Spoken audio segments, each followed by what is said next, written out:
Sa sobrang sarap nga nitong dessert na to, akalain mong hindi pa lumalamig, ubos na agad kaya hindi na natitikman ng bisita kapag ganitong salad ang ginagawa ko. Magandang araw, simulan natin ito sa pagluluto nitong ating macaroni na pwedeng-pwede naman po kayong gumamit kahit anong klase ng maliliit na macaroni para mas masarap.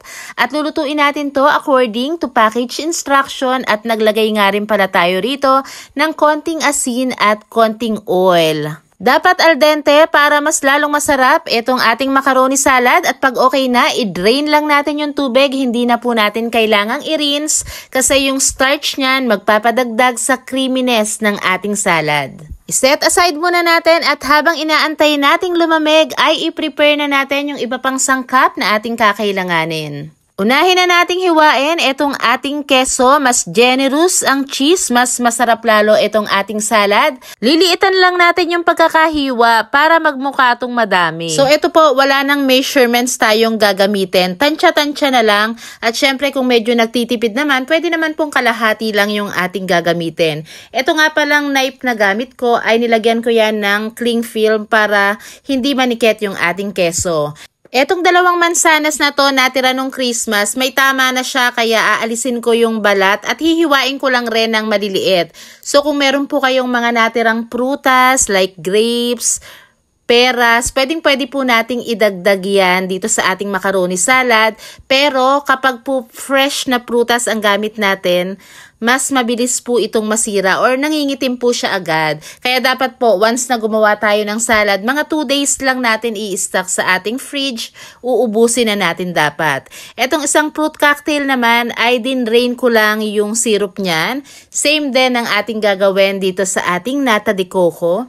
Pwede nga rin pala kayong maglagay ng kaong. Pero dito po kasi sa amin, mas mahilig yung mga bata dito sa nata kaya iba't ibang kulay na lang ng nata yung aking gagamitin. Dito pwede tayong gumamit ng cream, condensed milk, condensed creamer, or yung mga creme densada. Bahala na po kayo kahit anong pampatamis at pangpa-creamy ang ilalagay nyo.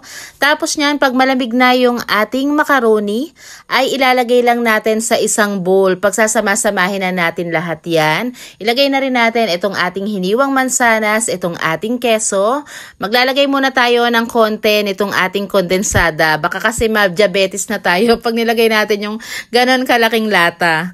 Ito namang paglalagay ng mayonnaise ay optional lang po to. Pwede namang wag nyo nang lagyan. Pero para po kasi sa akin, mas masarap kapag may mayo.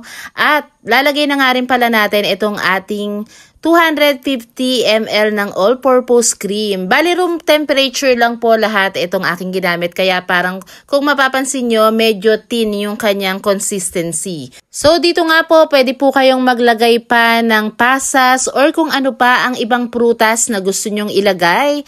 Tapos papalamigin lang natin yan. 2 hanggang 3 oras, kering-keri na yan. Ganun lang kadali at meron na tayong napakasarap na dessert na hindi ko alam kung natitikman pa ba ng inyong mga bisita. Dito po kasi sa amin, kapag salad po talaga, nako talaga namang sa mga bata pa lang dito sa bahay ay unang-una nang nauubos. Kaya kadalasan talagang hindi na nga natitikman ng mga bisita. At kung nagustuhan mo itong ating recipe today, huwag kalimutang i-like and follow ang page.